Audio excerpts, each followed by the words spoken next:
My girlfriend thinks I'm Korean, but I'm a K-pop fan who got plastic surgery. Back in college, I was obsessed with BTS. I had every album and knew all the choreography. I even started wearing the same style clothes as them and tried to dye my hair blonde like Jimin. The obsession got so bad, I flew out to Korea and got 3 procedures done. Rhinoplasty to slim down my nose, jaw reduction to get that V-shaped face, double eyelid surgery to change my eye shape. By the time it was done, I looked exactly like I dreamed about. So much so that people even started speaking to me in Korean at the grocery store. I met Hannah on Hinge 2 years after the last surgery. My BTS phase had mostly faded by then, but I still had the face to prove it happened. Her first message asked if I was Korean, and without thinking I said yes. It felt easier than explaining the whole embarrassing truth about my college obsession. She was so excited to match with another Korean person in our small college town.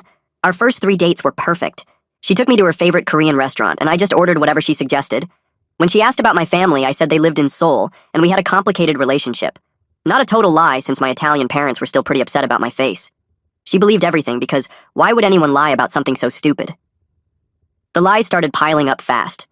I told her my Korean name was Park Jun-ho, which I stole from a drama I watched freshman year. When she asked why I went by Joey, I said it was easier for Americans to pronounce. She thought that was so thoughtful of me. Hannah's best friend, So-min, was actually Korean and wanted to hang out all the time. I kept making excuses about work whenever she invited us to Korean movie nights or pojangmatcha dinners. Everything got more complicated when Hannah signed us up for couples cooking classes at the Korean Community Center. I tried to get out of it, but she'd already paid and was so excited to learn traditional dishes together. The instructor spoke mostly Korean and expected me to translate for Hannah. I just nodded and repeated whatever motions everyone else was doing. When the teacher asked me direct questions, I pretended to be shy. The worst part was how much research I had to spend hours memorizing Korean food names and studying holiday traditions on Wikipedia. I learned enough phrases to fool Hannah, but actual Korean people always looked at me weird. 6 months into dating, Hannah wanted to visit Korea together. She'd been saving money and found cheap flights for winter break. She showed me her itinerary full of temples and palaces and meeting my family. I made up a story about my parents traveling to Italy that month to visit relatives. She offered to change the dates, but I said they'd be gone all winter. Her face fell, but she didn't push it. Things started unraveling at her company's holiday party. Her boss was this older Korean woman who owned an import business. She took one look at me and started rapid-firing questions in Korean. When I just smiled and nodded, she turned to Hannah with this confused expression. She said something that made Hannah's cheeks turn red. Later, Hannah told me her boss asked why I was pretending not to understand Korean. After that night, Hannah got suspicious about everything. She'd randomly test me by asking for translations of signs or menus. She'd play Korean music and watch my reaction to see if I knew the songs. Once she pretended to hurt herself and yelled something in Korean to see if I'd naturally respond. I just stared at her blankly and she looked so disappointed. The paranoia was eating me alive. I started avoiding mirrors because looking at my surgically altered face reminded me of the lie I was living. My parents hadn't seen me in over a year because I couldn't handle their comments about my appearance. I'd turned myself into someone else and now I was trapped pretending to be from a culture I'd only experienced through TV shows. Everything exploded at Lunar New Year dinner with her extended family. Her aunt had prepared this huge traditional meal, and everyone was sharing childhood memories. When they got to me, I panicked and told some story about celebrating in Seoul that I'd read online. Her cousin, who actually grew up there, started asking specific questions about my neighborhood and school. I was drowning in my own lies. Hannah saved me by changing the subject, but I could see doubt all over her face. On the drive home, she was completely silent. When we got to her apartment, she pulled out her phone and showed me something that made my heart stop. It was a Reddit post from my old roommate with photos from our dorm room. The walls were covered in BTS posters, and there I was with my old face doing the fake love choreography. She scrolled to the comments where someone had written, "Yo, isn't that Joey Marcelli from our psych class?" with a bunch of crying, laughing emojis.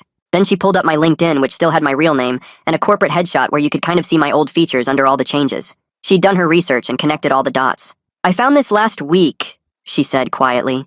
"I've been waiting for you to tell me the truth." My mouth went completely dry, and I couldn't make any words come out no matter how hard I tried. I opened my mouth and closed it again like a fish gasping for air, while Hannah just sat there waiting for me to say something. My hands started shaking so bad I had to put them under my legs to make them stop. "I can explain," finally came out, but it sounded so weak and stupid that I wished I hadn't said anything at all. She stood up from the couch and walked over to the window with her back to me, and I could see her shoulders were rigid with anger. "I need you to leave," she said without turning around. "Come back tomorrow at noon and tell me everything. No more lies." Her voice was so cold and steady, it made my stomach drop. I grabbed my jacket and keys and stumbled toward the door, looking back once to see if she'd turn around, but she just kept staring out the window. The drive home was a blur, and I don't even remember how I got there or which streets I took. I sat in my car in the parking lot for 20 minutes before I could make myself go inside my apartment. Once I got in, I went straight to the bathroom and stared at my reflection in the mirror. The face looking back at me wasn't mine. and hadn't been for years. The narrow nose, the sharp jawline, the different eye shape, all of it was fake, and I'd done it to myself on purpose. I stood there for hours just looking at this stranger's face that I wore every day. Around 3 in the morning, I finally left the bathroom and grabbed my phone to text my parents. My fingers shook as I typed, asking if we could meet this weekend because I needed to talk to them about something important. My mom replied right away, even though it was the middle of the night, saying they'd been waiting for my call for over a year, and would I please come home? Something about the way she wrote it made me start crying so hard, I couldn't see the screen anymore. When the sun came up, I went through my apartment and deleted every social media account I had. Facebook, Instagram, Twitter, TikTok, everything had to go. Then I grabbed all the Korean language books I'd been studying and threw them in a garbage bag along with the Korean movies and drama box sets I'd collected. None of it mattered anymore, now that Hannah knew the truth, and keeping it just felt like holding on to the lie. I pulled out my phone and messaged my old roommate begging him to take down the Reddit post about my BTS phase. He texted back with a bunch of laughing emojis saying it had been up for months and had thousands of upvotes on the cringe subreddit. He thought the whole thing was hilarious and couldn't understand why I was so upset about some old photos. I tried calling him, but he wouldn't pick up and just kept sending more laughing faces. At work, I sat at my desk staring at the computer screen, but couldn't focus on anything. My manager came over and asked if everything was okay, because I'd been sitting there for 2 hours without doing anything. I told her I was dealing with some family stuff, and she said I could leave early if I needed to. She didn't look like she believed me, but let me go anyway. I spent the rest of the morning writing pages and pages of notes trying to figure out how to explain everything to Hannah. I wrote down dates and timeline and tried to make it all make sense, but it just looked worse on paper. At exactly noon, I knocked on Hannah's door holding my stack of notes like they were some kind of shield. She opened the door, and I saw Soman sitting at the kitchen table, which caught me completely off guard because I thought it would just be the two of us. Soman looked at me with this mix of confusion and disgust on her face. Hannah told me everything, she said in English instead of the Korean greetings she'd always used before. I sat down across from them and started from the very beginning with my BTS obsession in college. I told them about watching every video and learning all the dances and how it turned into something bigger than just being a fan. Both women sat there listening without saying anything, while I explained how I'd saved up money for the surgeries and flew to Korea by myself to get them done. Soman kept shaking her head at certain parts like she couldn't believe what she was hearing. I reached into my backpack and pulled out my old student ID from freshman year, the one from before everything changed. My hands shook as I slid it across the table toward them. Soman picked it up first, and her eyes went wide, looking between the photo and my face now. She turned it toward Hannah, who covered her mouth with both hands. The person in that photo had a wider nose, stronger jawline, and completely different eyes. I looked like my dad in that picture, thick Italian features that I'd spent thousands of dollars erasing. Soman set the ID down carefully, like it might break. "You did this to yourself on purpose?" Her voice came out small and confused. I nodded and started explaining how after the surgeries, I'd gone to the Asian grocery store just to buy snacks and the cashier had started speaking Korean to me. That moment felt like validation for all the pain and money I'd spent changing my face. When I matched with Hannah and she asked if I was Korean, saying yes felt easier than explaining the whole truth about my obsession and surgeries. The lie grew from there, creating a fake Korean name, making up stories about my family in Seoul, pretending not to speak Korean well because I'd been in America so long. Each new lie made the next one necessary, until I'd built this whole fake identity that took constant work to maintain. Hannah's expression got harder with every detail I shared. Her jaw tightened when I explained memorizing Korean food names from Wikipedia, and her fists clenched when I described practicing with chopsticks to hold them the right way. "Do you understand how messed up this is?" Her voice shook with anger now. "You let me introduce you to my family as Korean. They welcomed you into their homes." She stood up and paced to the window, then back to the table. Soman pulled out her phone and started scrolling through something before turning the screen toward me. An article about white people getting surgery to look Asian filled the screen. She swiped to another one about cultural appropriation and fetishization. "This is what you did. You turned our culture into a costume you could wear." I opened my mouth to apologize, but Hannah cut me off immediately. "I don't want apologies right now. I want you to understand the damage you've done. Not just to me, but to every Korean person you've lied to." She told me how her boss had pulled her aside after that holiday party to warn her something was wrong with me. The woman had noticed I moved wrong, spoke wrong, even held my chopsticks wrong despite my practice. Hannah had defended me to her boss, insisting I was just shy or maybe disconnected from Korean culture after living in America. The boss had shaken her head but dropped it out of respect for Hannah. Soman jumped in to add that people at the Korean market had been talking about me for months. The cashiers and regular customers all knew something was off, but figured I was just some white guy with an Asian fetish that Hannah was unfortunately dating. They'd felt bad for her, wondering why such a nice Korean girl was with someone so obviously not Korean, but trying so hard to pretend. One elderly woman had even asked Soman directly if Hannah knew her boyfriend wasn't really Korean. Soman had been confused at the time, but now it all made sense. The weight of it all pressed down on me like a physical force. All those times I thought I was fooling everyone, they'd actually been seeing right through me. The cooking class instructor who kept giving me strange looks. The restaurant owners who'd switched to English when I walked in. Hannah's relatives at family dinners who'd exchange glances when I fumbled cultural references. They all knew, and I'd been too deep in my own delusion to see it. My face burned with shame, thinking about how stupid I must have looked to all of them. This obviously non-Korean person, desperately pretending to be something I wasn't. Hannah told me to leave, and said she'd text if she decided she wanted to talk more. I gathered my things slowly, hoping she might change her mind, but she just stared at the wall, refusing to look at me. As I walked toward my car, I heard footsteps behind me. Somin had followed me out. "You need serious help," she said firmly. "Normal people don't do what you did." She turned and went back inside before I could respond. I sat in my car for 20 minutes before I could drive, my hands shaking too badly to grip the steering wheel. That weekend, I finally drove the 3 hours to my parents' house, pulling into their driveway just as the sun was setting. I hadn't told them I was coming, but my mom must have been watching from the window because she opened the door before I could knock.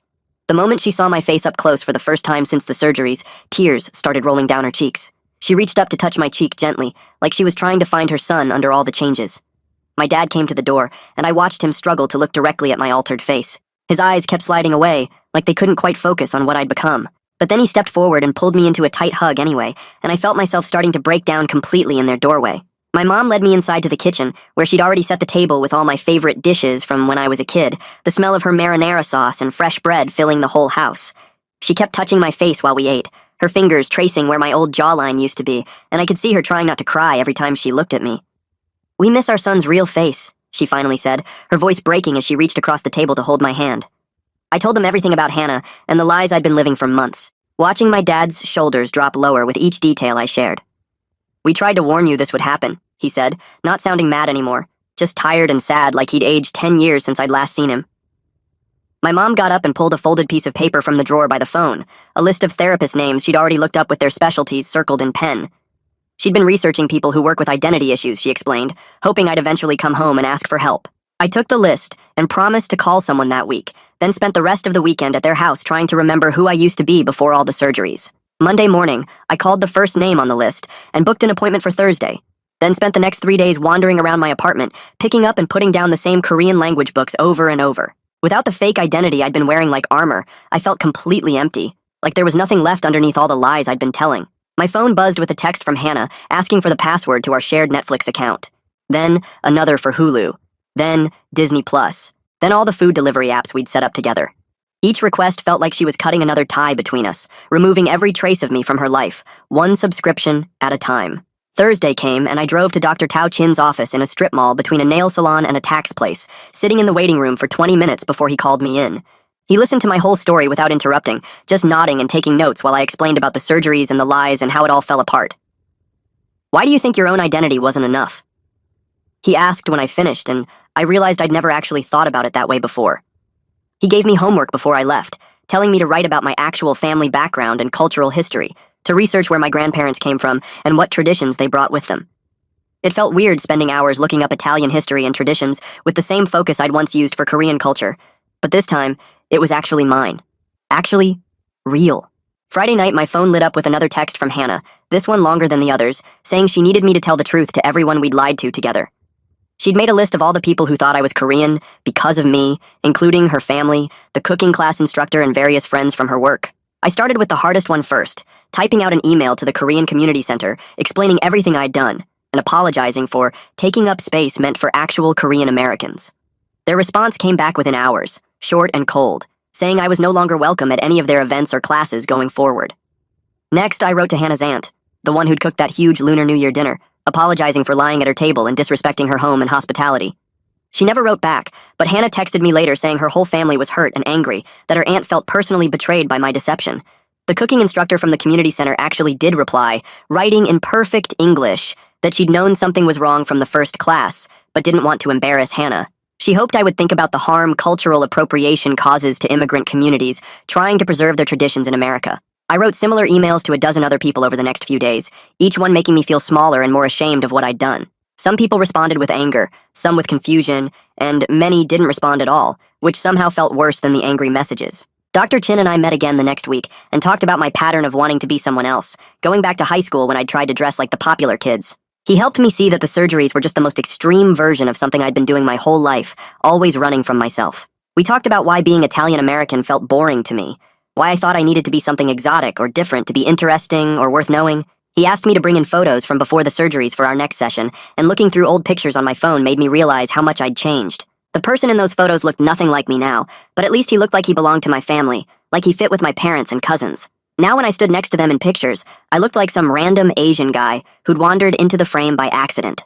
Sunday morning, my parents called to invite me to family dinner with all my aunts and uncles and cousins who I'd been avoiding for 3 years.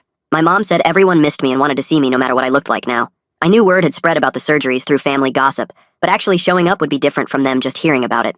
The cooking instructor's email came that same afternoon while I was sitting in my car outside the grocery store.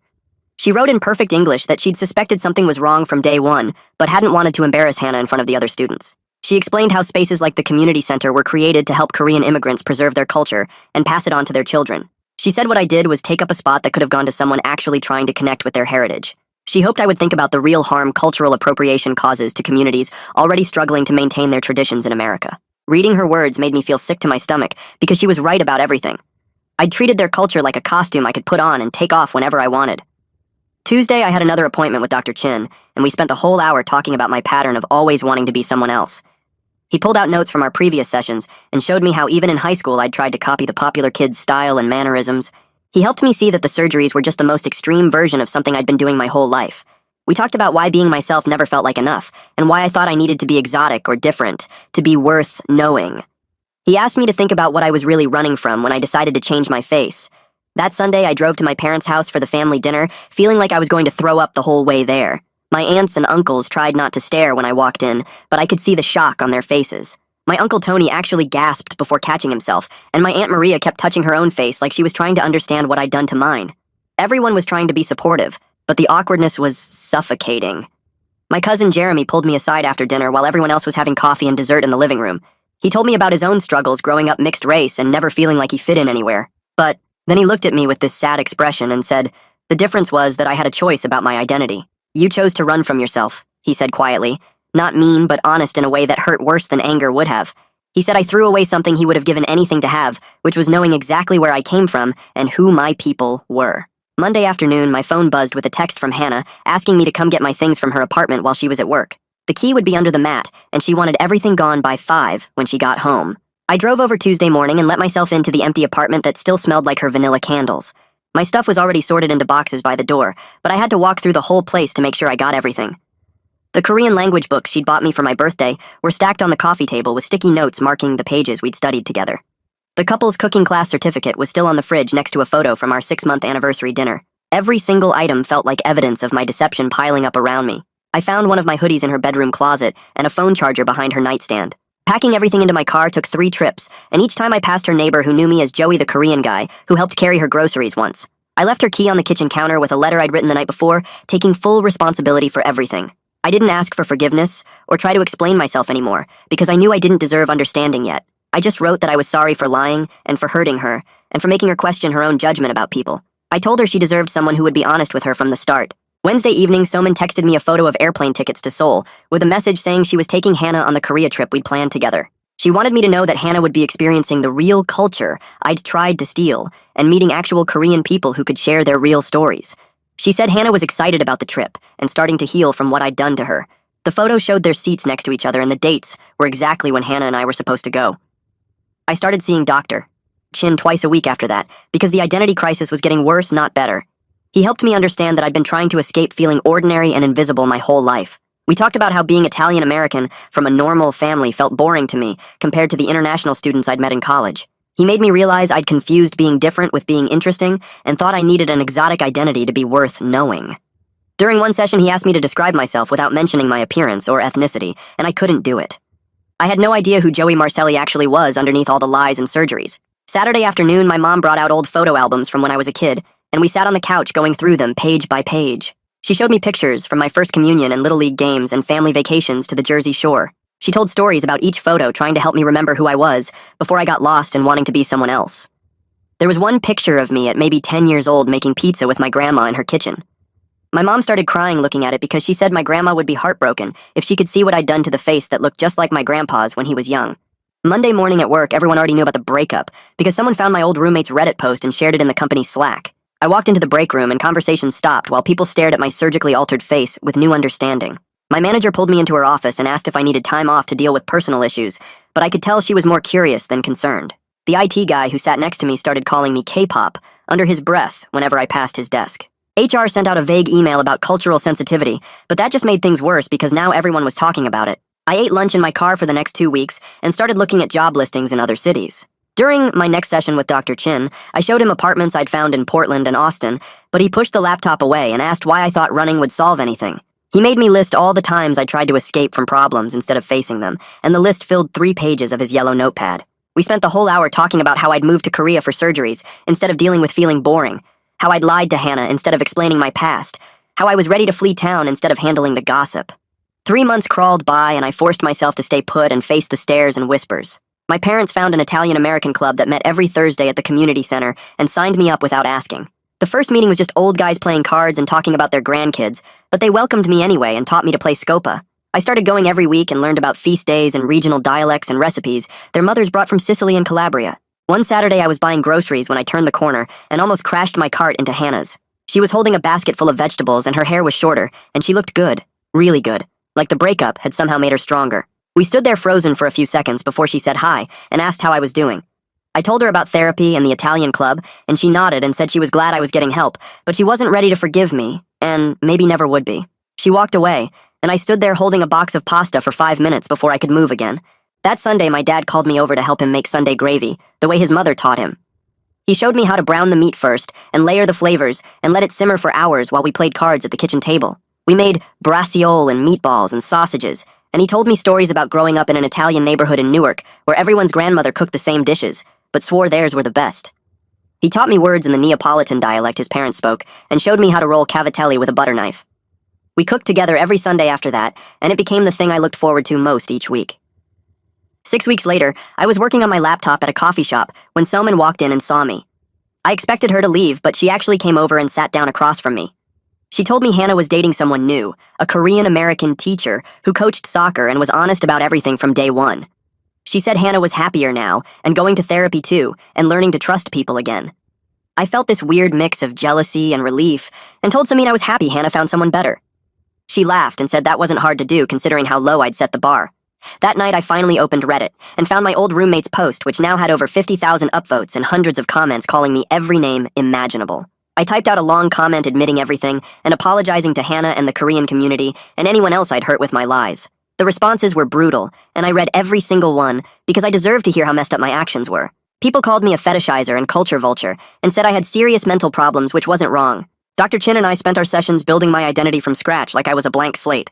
We made lists of my actual interests, which turned out to be pretty normal stuff like hiking and cooking and old movies. We talked about my values and what mattered to me when I stripped away all the lies and pretending. It was slow work, and sometimes I felt like I was drowning in how ordinary I was, but he kept reminding me that being ordinary wasn't a crime. My relationship with my parents got better every week as we spent more time together without the weight of my lies between us. They still hated looking at my changed face, and my mom sometimes cried when she saw old photos, but they were learning to see past the surgeries to find pieces of their son still there.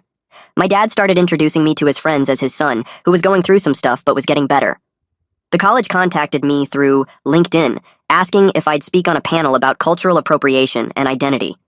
The thought of standing in front of students and admitting what I'd done made me want to throw up, but I said yes because it felt like something I needed to do. The panel was 3 weeks away, and I spent every night practicing what I'd say about how my obsession turned into appropriation and lies that hurt real people. The students stared at me from their seats while I stood there sweating through my shirt. I told them about flying to Korea with my college savings and sitting in that clinic waiting room surrounded by actual Korean people getting minor procedures while I was there to change my whole face. The moderator asked me to explain the surgeries, and I described each one. The nose job that took away the bump I got from my dad's side of the family, the jaw shaving that hurt for weeks after, the eyelid surgery that made my mom cry when she saw the results. A student raised her hand and asked if I understood how racist it was, and I said yes, that I'd spent months in therapy learning exactly how messed up my actions were. After the panel, I drove straight to my parents' house where they were making Sunday dinner like always. My mom hugged me longer than usual, and my dad squeezed my shoulder while I helped set the table. We ate pasta and talked about normal stuff like my cousin's new baby and the neighbor's loud dog. 6 months had passed since Hannah left me standing in her apartment, and I was finally starting to feel like myself again. Or at least like Joey Marcelli from an Italian family in Jersey. I'd been saving money from my job to maybe reverse some of the surgeries, and had already met with 2 doctors who both said the same thing. They could do some work, but my face would never look exactly like before because bone doesn't grow back and scar tissue changes everything. My parents offered to help pay, and my mom kept saying she just wanted her son's real face back, even if it wasn't perfect. That same week, my phone buzzed with a text from Hannah saying she was moving to Seattle for a new teaching job. She thanked me for finally being honest and wished me luck finding myself, then blocked my number before I could respond. I stared at that message for an hour before deleting it and going to my weekly therapy appointment where we talked about letting go of things I couldn't fix. I'd started going to the Italian-American club my parents belonged to and was taking cooking classes from this old guy who'd owned a restaurant in Newark for 30 years. He taught me how to make gravy the right way and told stories about his grandparents coming over from Sicily. My family started inviting me to everything again, birthdays and baptisms and random Tuesday dinners. My aunts would still stare at my face sometimes, but they'd gotten better at looking past it to see their nephew underneath. The surgeries were always there when I looked in the mirror, this permanent reminder of my mistakes that I was learning to live with. Some mornings I'd trace the scars and think about all the people I'd hurt pretending to be someone else. At the Italian club's monthly dinner, I was helping serve food when this woman named Kana walked up and asked if I was new. She had dark hair and a nice smile and worked as a nurse at the hospital downtown. We talked while cleaning up, and she asked if I wanted to get coffee sometime. On our first date at this little place near the park, I told her everything right away. About the surgeries and lying to Hannah and pretending to be Korean and the whole embarrassing mess. She listened without interrupting, then said she appreciated me being upfront about it. We took things really slow, just coffee dates and walks for the first month, while she processed what I'd told her. She had questions about why I did it, and I tried to answer as honestly as I could, even when it made me look terrible. Her parents were Filipino and Italian, so she understood complicated identity stuff, but said mine was definitely the wildest story she'd heard. We kept seeing each other, and she introduced me to her friends as Joey, who was working through some stuff. A whole year had passed since Hannah found out the truth, and I was still in therapy, but doing way better. I'd made actual friends at the Italian club and at work who knew my real story and still wanted to hang out. My therapist said I'd made more progress than most of his patients, and we'd moved to monthly sessions instead of weekly. I helped my dad fix up his garage and learned about cars, which was something we'd never done together before. My mom taught me to make her grandmother's wedding cookies, and we spent Saturday afternoons baking while she told me family stories I'd never paid attention to before. I ran into Soman at the grocery store, and she actually smiled and said hi, then told me Hannah was doing great in Seattle with her new boyfriend. My life was definitely smaller now without all the lies and pretending, but it was real, and that was enough. I was just Joey from an Italian family in Jersey who made terrible choices and was working every day to be better than the person who thought he needed surgery to be interesting. Thanks for hanging out with me on this one. It's been a ride, and I'm glad we got to share these moments together. I'll catch you in the next one. If you made it to the end, drop a comment. I love reading all your comments.